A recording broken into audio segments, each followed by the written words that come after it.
Jingling asks anything. How to make wise decisions? Well, if you want to listen to the answer to this question, then you've already made a wise decision. Accepting that there is a wise decision implies that there is an unwise one. If you think that there isn't one, then it really doesn't matter what you do, because anything goes. In the last video, we talked a little bit about making decisions based on life values. Well, for me, I like to make sure that my life values are fed with wisdom. Have you not heard, you are what you eat? Well, you get in general a healthy body from the healthy food that you eat.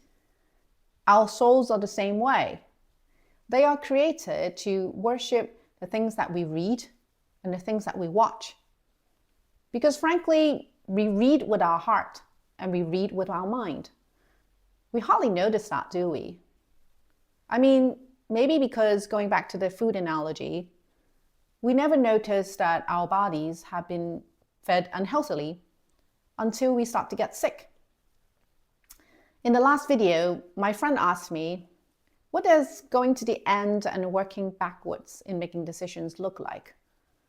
Well, taking the food example, it is then absolutely necessary to know what a healthy body looks like, or what it feels like. Or maybe just seeing people in general having healthy bodies. Then you can work backwards to see what kind of healthy food that they've been eating, right? I totally get that it might take some time for all of us, I guess, to experience what having healthy souls look like or feels like. It is all such a long process, just like the food thing.